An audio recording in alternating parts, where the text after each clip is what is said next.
What's really good, ladies and gentlemen? It's the OG Woody Kudandana, aka Shay. Before we jump into anything, happy belated birthday because yesterday is the birthday boy. Today we're jumping on here. So it's happy birthday to Mr. Muffins Martinez.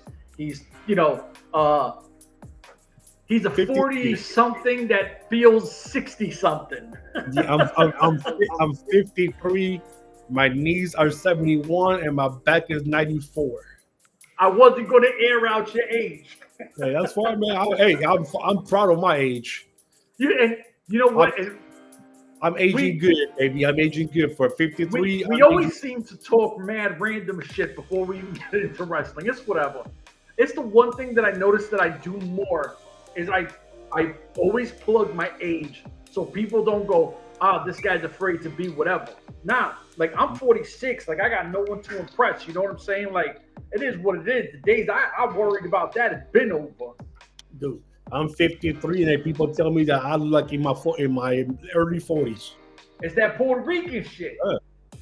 And sometimes, if I could walk, I'll be definitely saying, yep, I'm in my 40s. But hey, it is what it is. I'm 53 and I feel good still. Facts. But listen. Yeah, anywho, we had a big weekend of wrestling, man. We had a lot of good wrestling stuff this past weekend. And we started off with Saturday's Crown Jewel, I think they call it. From what we call it, the dirty money. The blood money? The blood money from Saudi Arabia. And it was an okay show. It wasn't all like, wow, like, nah, crazy and shit like that. Wait. And I'm notorious for this. So I know we're going to jump into it, but let me explain something to you people. We talk all the time. If it wasn't for Muffins, I wouldn't watch a lot of wrestling. One of the most fun acts that I'm loving, and I am an anti-Charlotte Flair fan, right? Like Muffins will tell you I have nothing good to say about her. I don't believe in her, nothing. The work that her and Alexa Bliss are doing together is nothing short of fucking gold, right? Like the two of them together, it's like the perfect marriage we thought we never needed and we got. My bad. I had to throw that out there and give Charlotte Flair her powers. Well, that's right, which is true. But they had the Crown Jewel, which was early in the morning. Or was it morning or afternoon? I don't remember. That shit was like it was mad AM. Okay.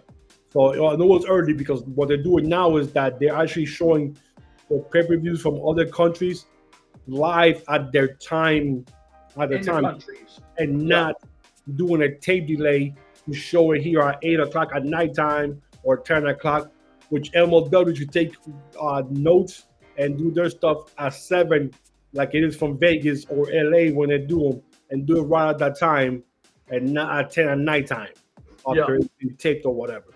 But anywho, so it was a pretty decent match. They have Bronson Reed against Roman Reigns in the Australian street fight. Oh yeah, because they were in Australia. The Australian street fight. They have Stephanie Baker against Tiffany Stratton, which was a decent match for the Jules Championship, so the Women's World Jules Championship. So Stephanie Baker won that one. Yep. Real short match too. That was only 10 minutes. So I thought that was short for being, But you know how it is with the women out. You know how they don't really fuck with the women like that out there. You know what I mean? Yeah, but for something like this specific championship, and you have the two women who are champion for both of their brands. Yeah. I think you give them close to 20 minutes. You know what I'm saying? Yeah. Oh, for sure. This was short. Now, the one that I liked, that I really want to focus on, was the John Cena AJ Styles match. Now, that one, classic match. I love it when John Cena gave the announcer a note so that she could introduce AJ Styles a specific way, and how he said he was Mr. Total Nonstop Action. Yup. he referenced to TNA because, as we know, and I don't care what anybody says, and they can start with their mama. AJ Styles is Mr. TNA. He built TNA. So let's cut this shit.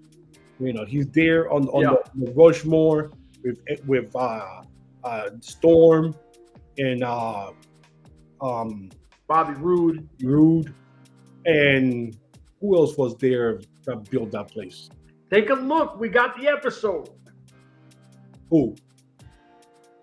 We did the Mountain. I mean, it's obviously somewhere deep, but we did a Mount Rushmore of TNA. Yeah. What I will say, AJ Styles, Storm, who was the guy you mentioned? Bobby Roode. And I'll have to say someone that came little years later, Kurt Angle.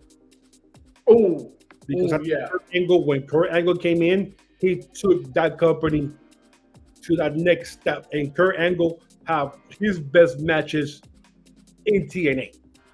See, I'm okay. You're right. You're 100% right. And it's a shame that WWE cannot show those matches because it belongs to TNA and all that distribution shit, which leads me to believe another reason why WWE will buy TNA is because they get that library and then they're able to show AJ Styles matches from the beginning till now, Kurt Angle stuff, Biz, pretty much anybody who works there could show their matches from TNA.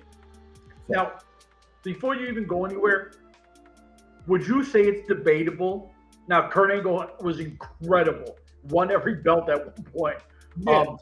But would you say it's debatable if you want to slide in EY or Samoa Joe? I was thinking of EY. I was thinking of Samoa Joe. But I think Kurt Angle had a bigger run, and for being less time there, because Eric Young has been there for a couple of cup of coffees in WWE. Yeah, Samoa Joe has left a couple of times, but when Kurt Angle came in, bro, he elevated TNA, and those matches that he had with AJ Styles, Christopher Daniels, those matches were crazy. That dude, and they say the Perk Angle. They call it Perk Angle years. But I think he was clean or getting clean by that time when he came to TNA, I think. I hope. And I got one story, and it's a quick one. We'll go into the next thing. The first day I just moved to Claremont to Impact. The Impact tapings. I walk in, it's Eric Young. I'm walking into mid-match, right? So I'm like, oh shit, Kurt Angle, Eric Young. I'm standing right by the railing, and I'm like, whoop his ass over here.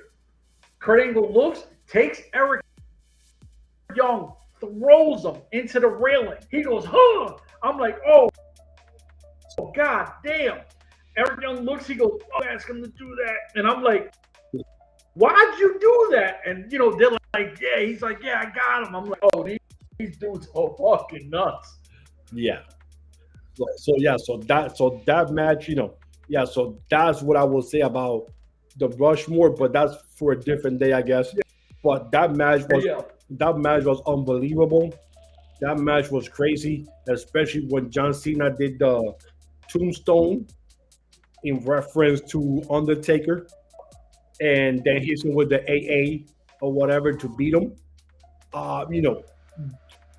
When a wrestler does that and does somebody else's move to give them, homage to them, it kind of brings to mind we're never going to see that again. We're never going to see the Undertaker again. No. We're not going to see Kane again. We're not going to see Shawn Michaels, Triple H, none of those guys wrestle again.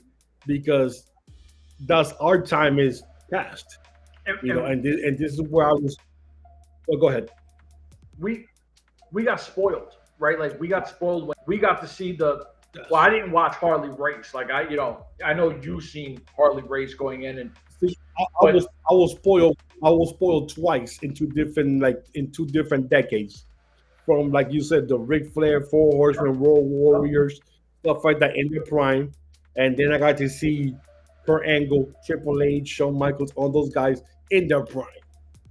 Like 10 years, 10, 15 years later. So I was spoiled twice. And I think that's where a lot of people don't understand the level of this shit. Like, if you're a fan, we appreciate wrestling as wrestling. We're not promotion fans. Just because you wrestle somewhere and you leave, we don't go, oh, fuck. We support people wherever they go. Now, I was going to ask you because... Well, I do that in sports. Once they leave, screw you off. I don't care. You left. I was going to ask you because... wrestling, I follow them in wrestling. I seen someone did a tribute to Bray Wyatt in the match, but I didn't catch it.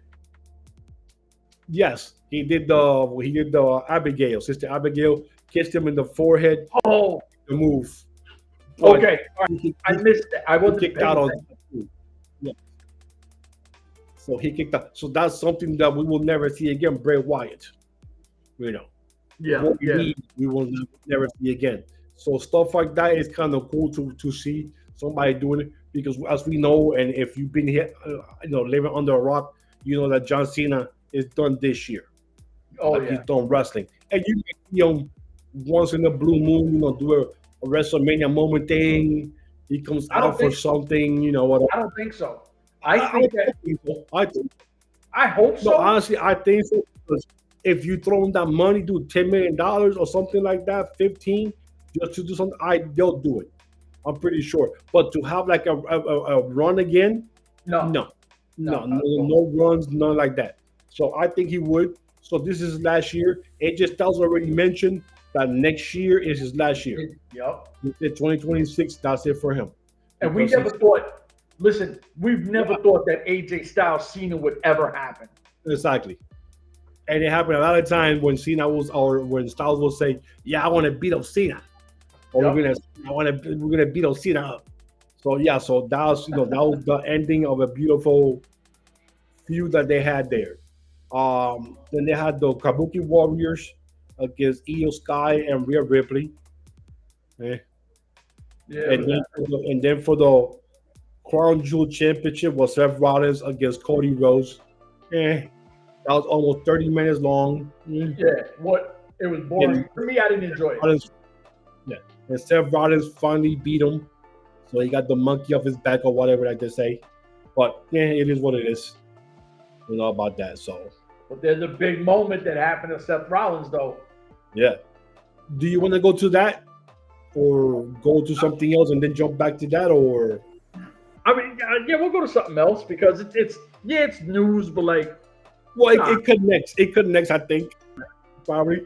It connects. Yeah. Yeah, so if you watched Monday Night Raw last night, he came out with the Visionary Crew. He's saying, giving his speech, and then he said, I never needed anybody. I never needed the guys in this ring. I never needed Bronson Reed. I never needed Braun Breaker. I never needed Paul Heyman. I did this all by myself. Right there, you can see the face on Breaker's face. And you're going, all right, I think they're already teasing, they put the seed. Later on that night, towards the end, we see the seed, just the plant got rooted around out of the soil, because I didn't expect that turn to happen that fast. And I didn't expect it to happen. So if you didn't see it, Braun Breaker speared the shit out of Rollins, got up, both of them, Bronson Reed and Heyman, I looked at him in disbelief. He gets over to Bronson and told him, either you with me or you're against me. And he quickly got at Rollins, gave him the tsunami, told the same thing to Heyman, and then Heyman raised both of their hands. So it looks like now the Visionary is leaderless, and now they're going to a different avenue. Now, I heard 3 rumors. I heard of the reason why this happened. Rumor 1, supposedly, which is true, Rollins messed up his shoulder. Okay. The match with Cody Rhodes, when he did that coast to coast. Yeah. And he landed like face down thing. I think right there, his left shoulder, right there, what you can see, he messed it up right there with that move. So and he got written out because it was going to be something bad with the shoulder happened. Yeah. So that's the reason why the beatdown happened. 2, Netflix wanted Rollins to be a face instead of being a heel Okay. and go up against the visionary guys or whatever in the future. So I don't know if Netflix paying TKO that much money to have them on their brand of Netflix. Do they have some type of what's the word? Leverage. Power or influence over them to say, yeah, we want to go this way, and then it makes you think, does a streaming service have that much power to tell you to change your stuff? No way. You know what I'm saying? If they do, that's crazy, because who in Netflix would understand the wrestling business? Well, they purchased it or they did a deal, so I'm pretty sure somebody there must know how much wrestling is important. Yeah, but I mean, bro, if you attach the WWE brand to anything, yeah, and it's making Netflix money. Oh yeah, it's bringing people in. So I don't know. That was another rumor that I heard. Now, Braun Breaker is the son of Scott Steiner. Yes. Yep. Would you be opposed to him starting an NWO? Well, actually, the son of Rick Steiner. I'm sorry. Rick Steiner. But they were both NWO at one point. Well, no. Scott Steiner was the uncle, and he was NWO. Rick Steiner was never NWO. Steiner, yeah, didn't he like fight against him, and then at one point he just kind of joins? No, like I think towards the end when they broke up, he started helping Scott. Okay. He was already out of NWO thing at that time, and then Rick was hanging out with Sid Vicious and stuff like that, and they had like their own little shit going on there. Yeah, so yeah. they're most like heels helping each other. But Scott turned on Rick, and then joined the NWO. Then he cut his hair, and then he went blonde. Yeah, shit like that. So yeah, but you never know, man. Will the NWO work now in this age? You know it's my shit. Yeah, I know, but I mean, 20 years ago, they tried the NWO before in WWE and that shit failed miserably. Oh, it was terrible. Yeah, so I think some things are left good to be just let them die, just leave them there. That's true. It's kind of cool if that happens, but WWE never has any type of factions that last long. I'm surprised they still have the Judgment Day still together. Yeah. Visionary lasted 2 months, 3 months. Yeah, that's true. So that's the rumors that I heard that I have read about them doing something like that. So I mean, if it's true, I don't know.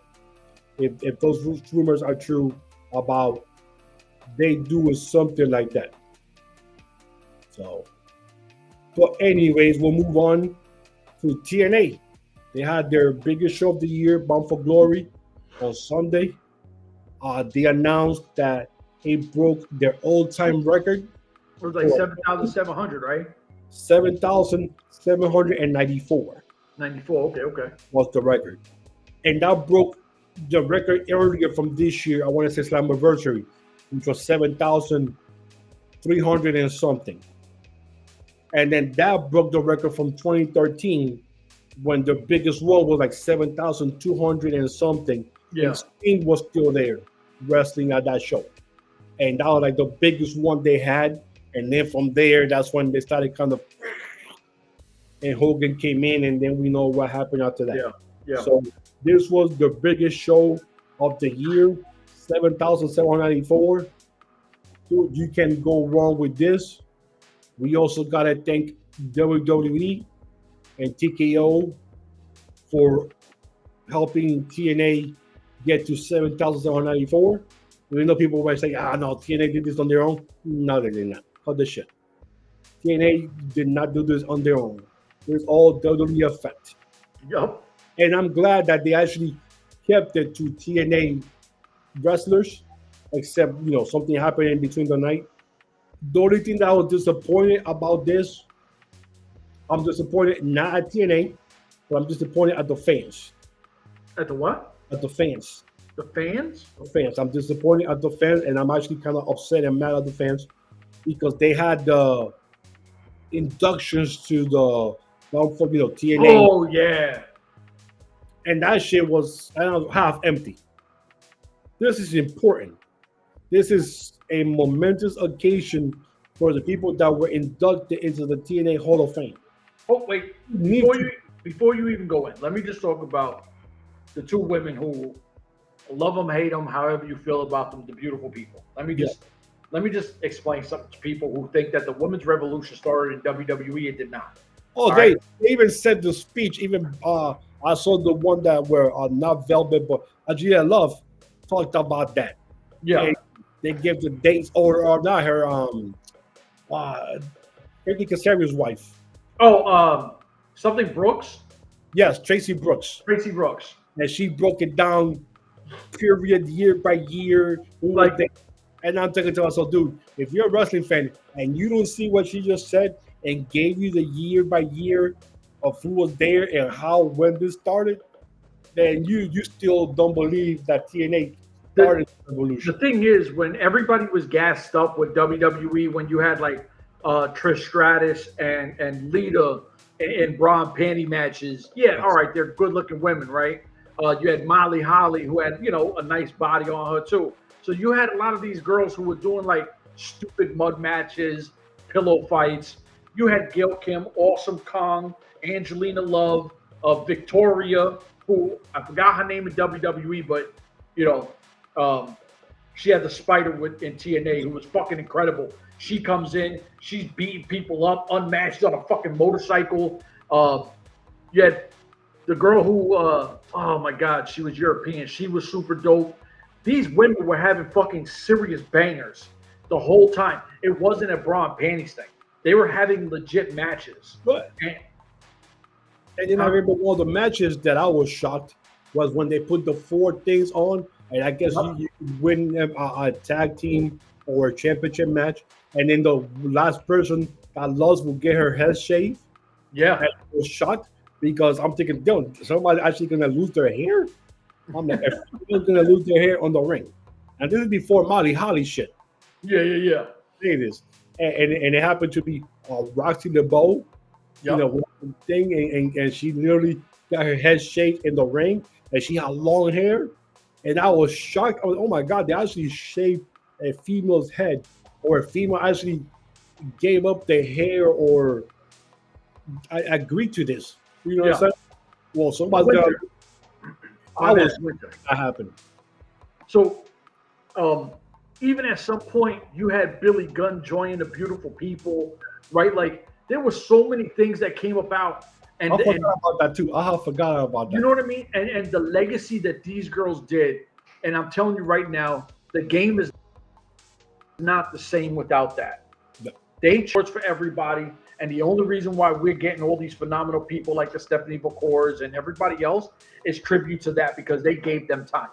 TNA and I hate when they keep saying, well, yeah, those like you mentioned, Stephanie McCour and other people, and they will say the same thing. Oh yeah, I grew up watching Trish Stratus and this and this and this. But shit, I'm pretty sure you were able to get TNA wherever you're from.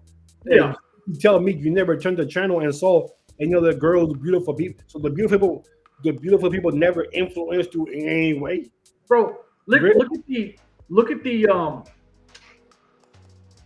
demographic, right? Like, Winter was a beautiful, good-looking European woman who had a very strong style of wrestling. You had Awesome Kong, a big lady who was a physical brute. You had the beautiful people who were supposed to look like kind of like sexy strippers. You know what I mean? Like, they were the mean girls. They were the mean girls. They were the mean girls. And then to me, you have arguably the greatest woman wrestler of all time in Gail Kim, right?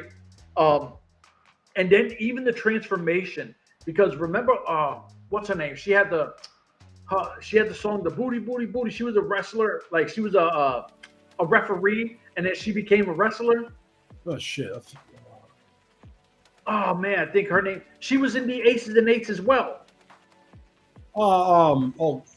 Brooke. Brooke, Brooke Brooke, something. Brooke Tessmacher. Brooke Tessmacher, right? So you had all these amazing girls who just kept coming up. We've seen, and unfortunately, the injury slowed her down. Was Rosemary, right? There were so many women that were given time. Deanna Barrazu, And Daphne. Daphne, shit. Right. Like there's just so many. Even the Puerto Rican girl who was the Well, we have the girl that's married to Alistair Black, Selena Vega. Oh, I mean Thea Trinidad. How do we not go with 5150 LAX? And the Dark Angel were the tag team. Yeah. Rosita and somebody else. I forgot what the other girl's name was. And that shows you the level of creativity where it wasn't just, here goes 3 minutes, go have a match and that's that. No, you go entertain the fans and showcase. And let me tell you, nobody was taking bathroom breaks at these women's matches. No. And two, like I was saying, like two things that I was upset about the fans. The fans not being there early for this. And the place was halfway full. Another thing that I was a little disappointed, the beautiful people. The two girls, where was Madison Rain?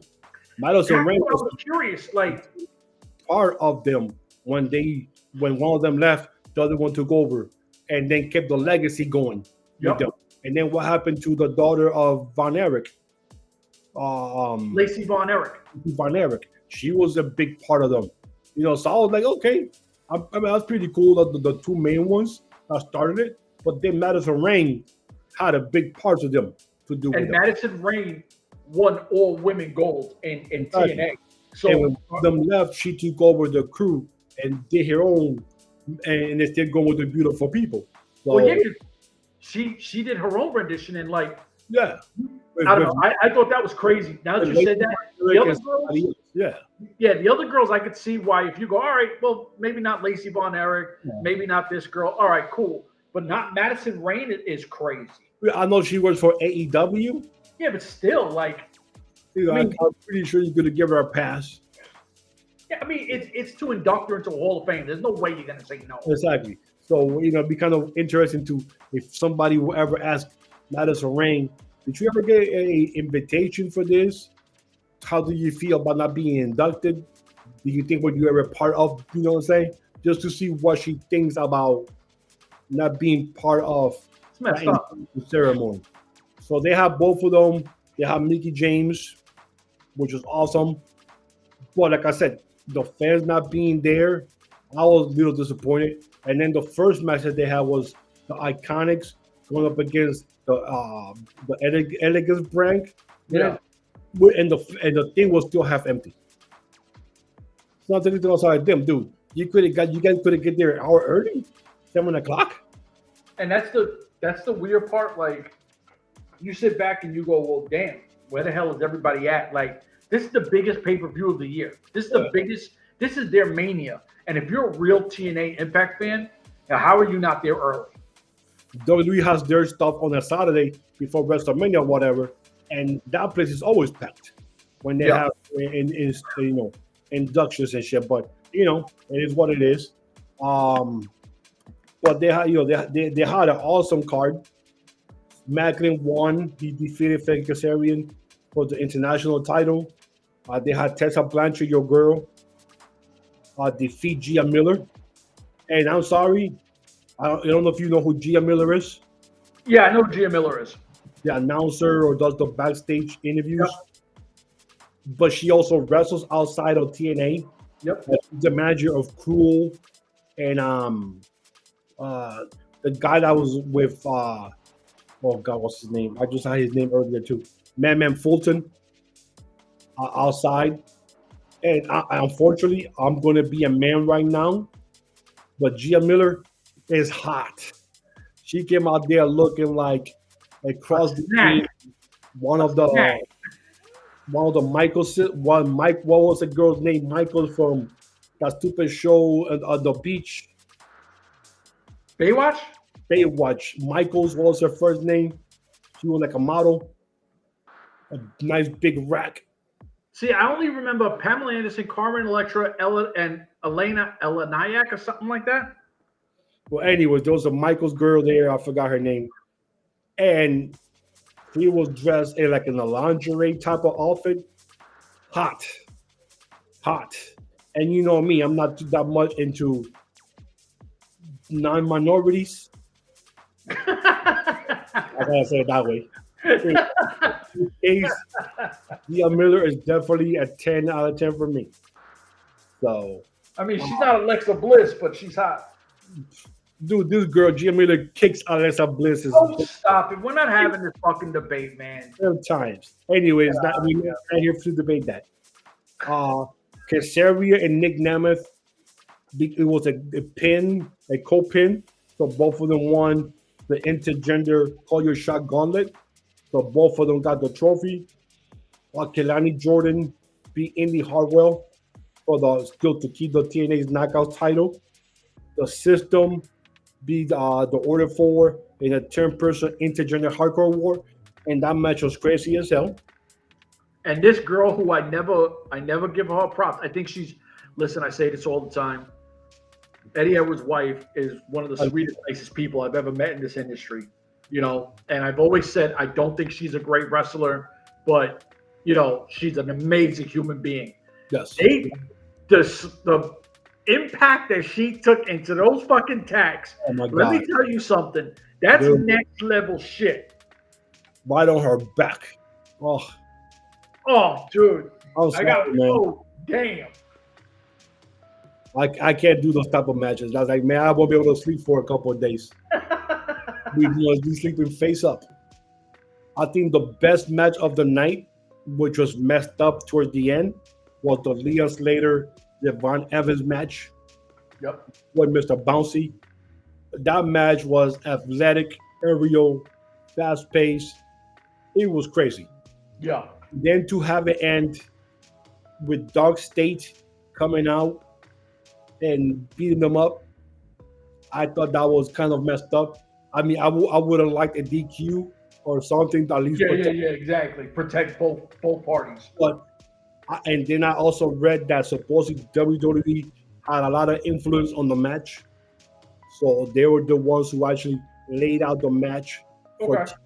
So they probably had an agent there and let them know. Yeah, this is what we want. So the match, the Hardy Boys versus Team 3D, 450-year-olds or 450-plus-year-old guys. One who always gets concussions. One that just had a stroke beginning of the year. One that's completely out of shape in Bully Ray. I mean, let's be honest. He's a clown. He's a fucking clown. And one that is just on its own little world in Jeff Hardy. I don't know what, I don't know. Okay. Let me tag in real quick. So it's no disrespect to nobody because I'm not a big Hardy Boys fan and I definitely don't care about Team 3D, right? What they did for the industry with tables, ladders, and chairs, it'll never be done again. I don't care who does what. It's something that they pretty much invented, that style of match.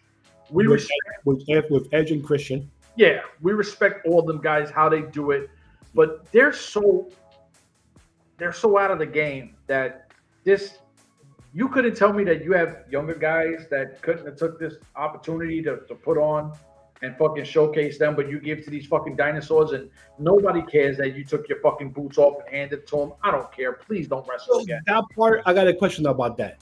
Because does that mean Bully Ray's also retired, or he just retired as the Team 3D retired? And then he's going to pop up next week somewhere else wrestling? Oh, I hope not. You're fucking bully. That's what I was thinking. Did he retire from wrestling, period? Or he retired as Team 3D member, Bully Ray member of Team 3D? I hope I don't have a fucking. And he goes up at House of Glory in a month or somewhere else wrestling, and you gotta go, I thought this dude retired. You know what I'm saying? Well, it was cool. Listen, Spike Dudley was there. That was pretty cool. Yeah, that was cool. So that was my question towards the end. I mean, I mean, does anybody care? Like, does anybody care that Bully, Bubba, whatever, is still trying to be relevant? Like, yo, first off, and you watch NXT, right? I don't know if you watched that show, like it's like a Tough Enough or whatever, right? Like whatever he's on. Yeah, that I haven't watched the episode yet, but yes, I know what you're talking Bro, about. I don't even watch that shit, but on my social media, he pops up and he's always acting like an asshole. Yeah. Like he's a fucking clown, yo. Yeah, but yeah.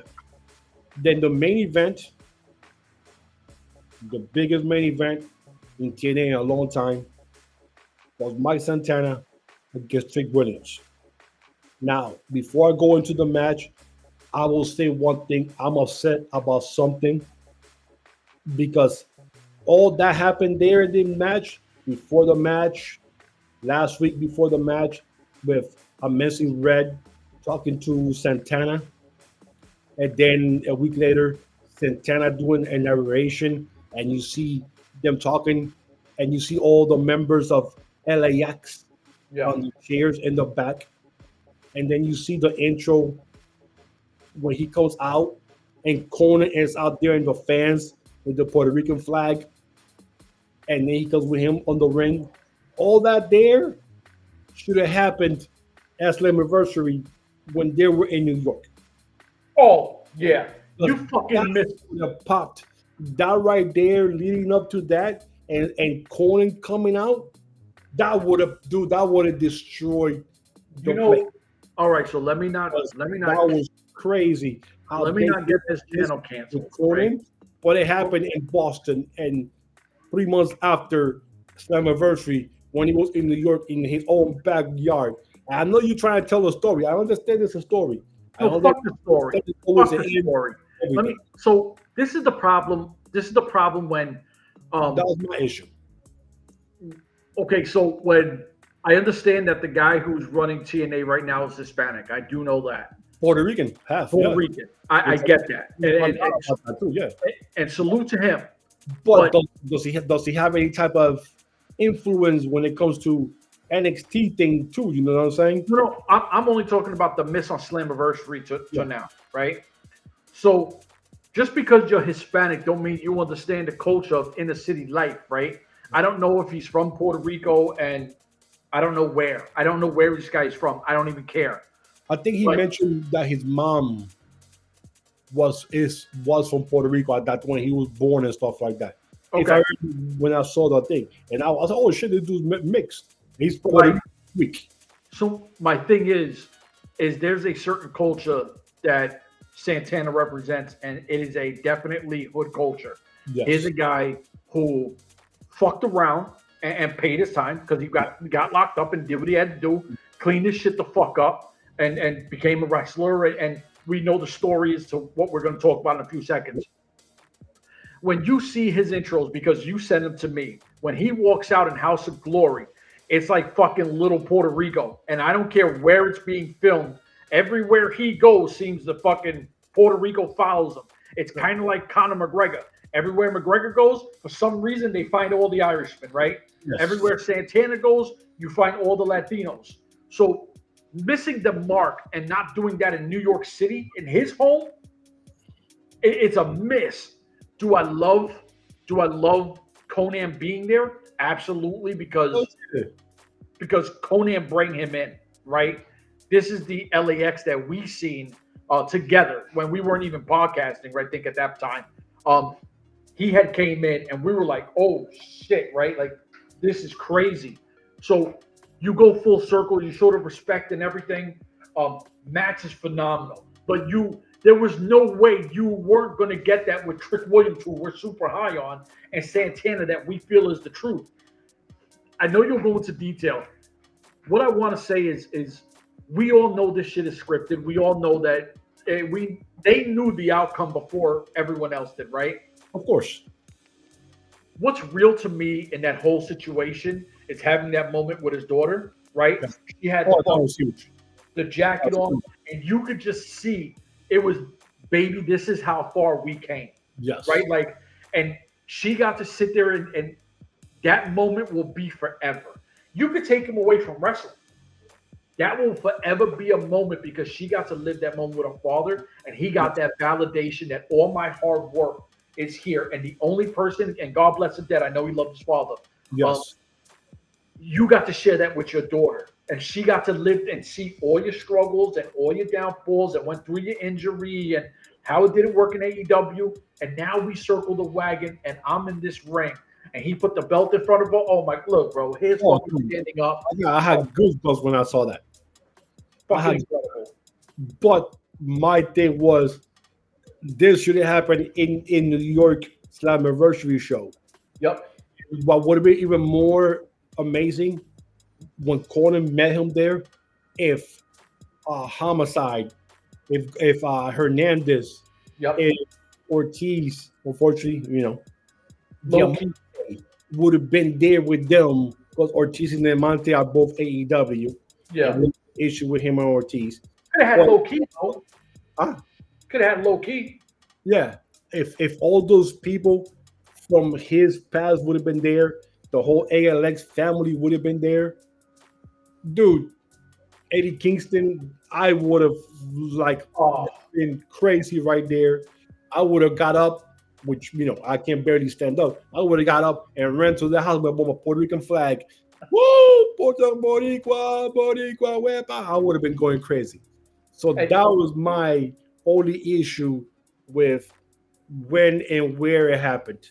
Because that whole thing was set up beautifully. I think that a lot of people, if they're new to us, right, like subscribe, share, all that good shit.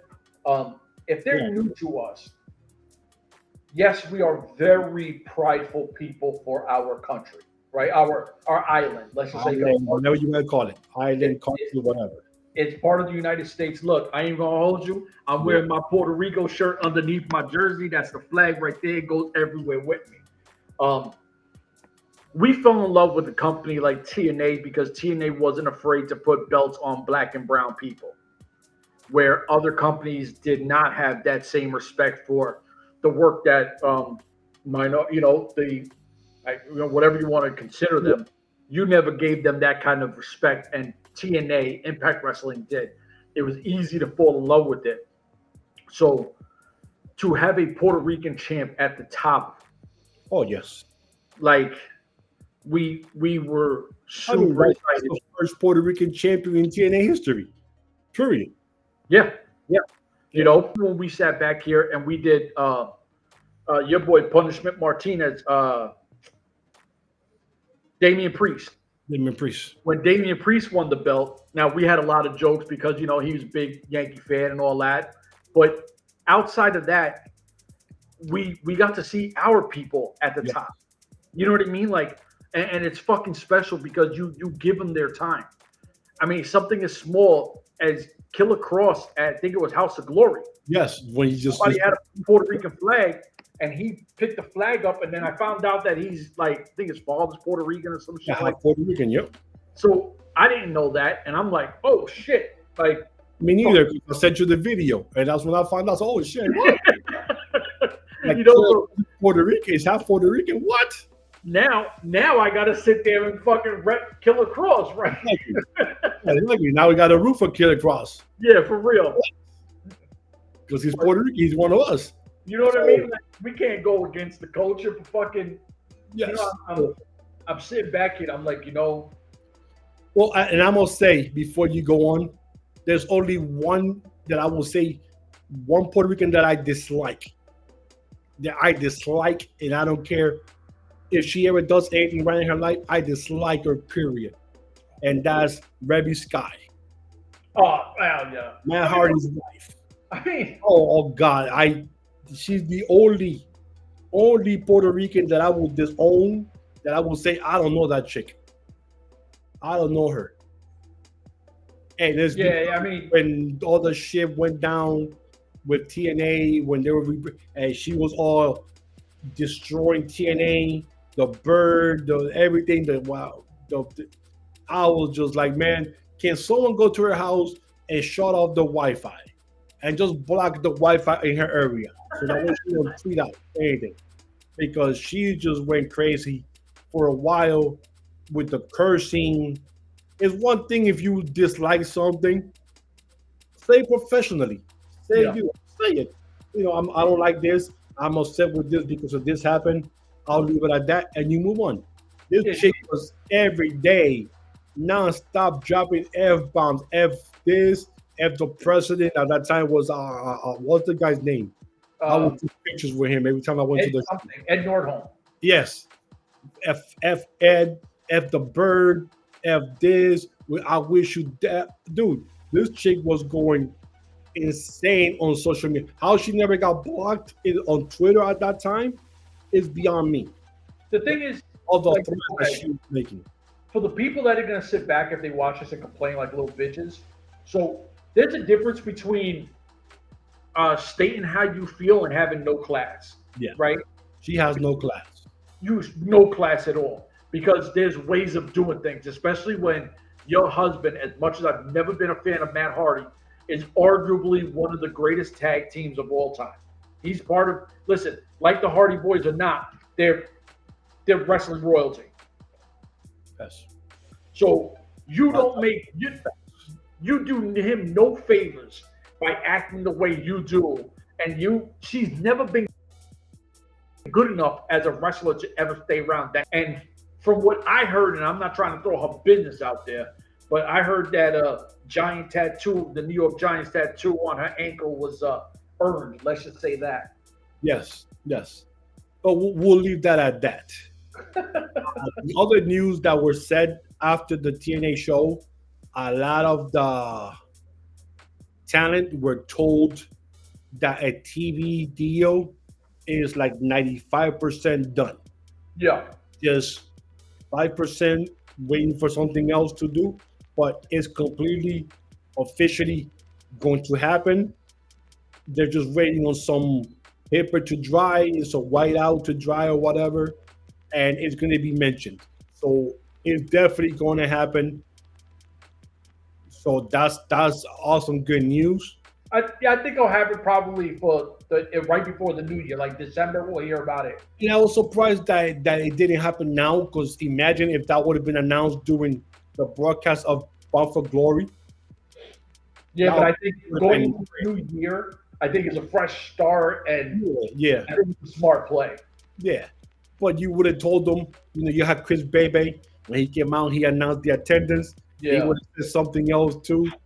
And a classy part of TNA for still having on the contract Chris Bebe that is still getting, and he's getting better. I do not want him back in wrestling ever again. No. I want him to be 100% better, doing his thing, living his life with no issues. Yeah. Like back to normal, working, do whatever he wants to do, but never back in wrestling. I don't want to see him in wrestling again. Yeah, be an agent, be Exactly. back, like do something, but don't risk it. Yes, work in the back. So that's the good news out of TNA. And I guess my last news that I have is MLW news, and this is gonna make Chef happy. Also, it was announced that Kurt Bauer stayed in LA for a couple of days after the last show they had that was live, and he's was having meetings with production companies and streaming services. And the production company is huge, because that means that they're definitely working on a weekly show to come back on a weekly basis. And to Chef, that's Chef's big dream, his wish is that. Mine too, is that they have a weekly show every week, an hour, whatever, if it's going to be on BN Sports on YouTube, 40 to 45 minutes.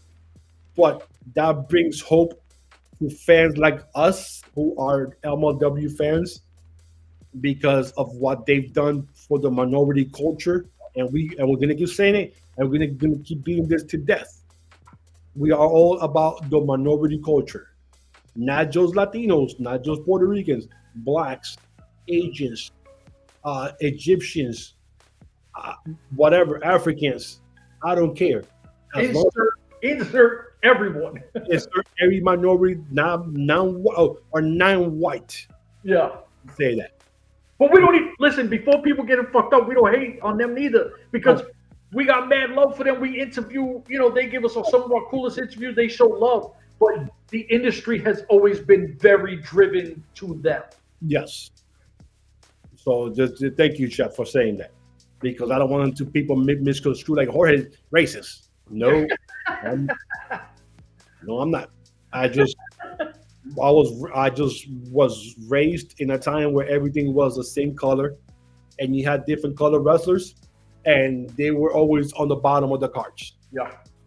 Never mid cards, and then you saw the industry changing, and then 40 years later, MLW comes along, and black champions, Latinos, every other type of race, females. Yep. Holy shit, this is awesome. And that's the reason why I love MLW, because it is very vast on the roster. So, and we're excited that they're working on that weekly show going forward. That what they could do one live show like they do every month, and then take that tape show and break it. Yep. For the next 3 weeks, you have content for the next 3-4 weeks, because now you broke the show into 4 episodes. Yep. 2 matches each with interviews, backstage stuff that happens. Dude, we can come back to this every damn week because we have shit to talk about. Exactly. Right now, we're already jumping on when we have things to talk about. And the last RAS stuff that I saw on our audio was September 9th or whatever. And then the last show we did 2 weeks ago. So that was a big gap. I'm thinking like, what shit? We don't have nothing to talk about. So where are we going to post? Everybody talks about the same shit. They're everything WWE or AEW driven. Yeah. See, and that's the thing, like, we talk everything up there. NWA is on some bullshit right now that I'm like, whatever. Yeah, I mean, it's rough, but like, I think with the show MLW had was a solid show. We were both like, oh, all right, this is pretty good. You know what I mean? Like, had some highs, had some whatever.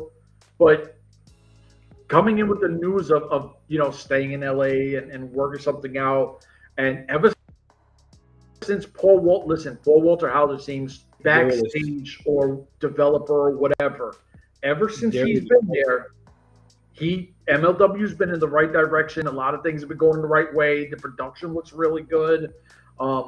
Matches are cleaner. It's whatever he's doing with them, and he's already said like he's all in with MLW, right? Like he's excited to be working with them. They got a lot of things they're working on. So, I mean, also, and I'm gonna say this because I'm a big Danny McBride fan. The El Gato thing, Don Gato, like I am all for Don Gato. Stevie and Kenny Powers, I'm loving it. So, I mean, just keep feeding it to us. But the problem is we need to be fed, right? Like, you can't keep putting on a piece of sushi and say this is dinner.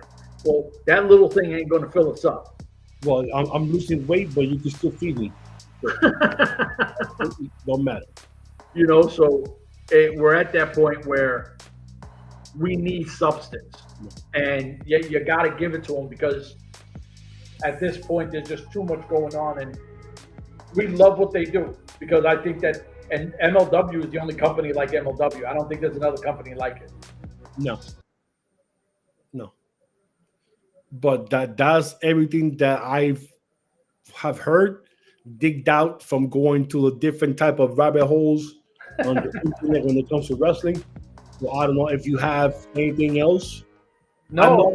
I know this episode will be dropping today, but me and Chef have mentioned that we are doing a new show tomorrow that will probably drop on Friday.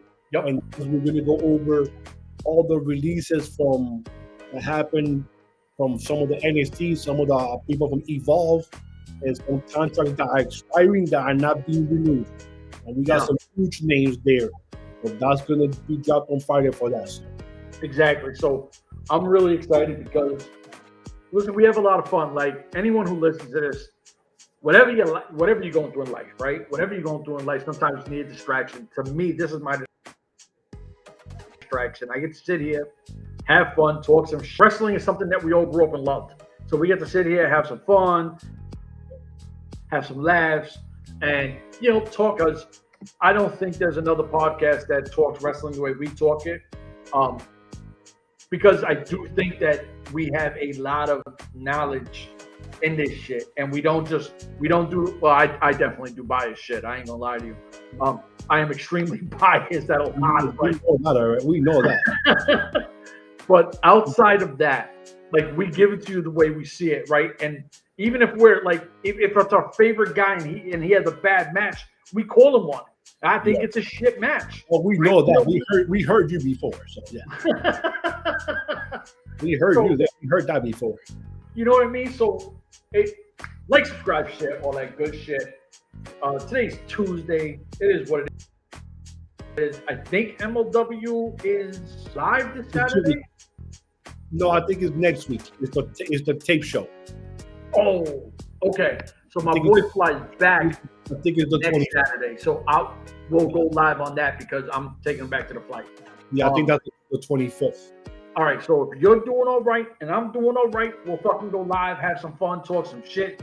For myself, this man, we out of here. Deuces.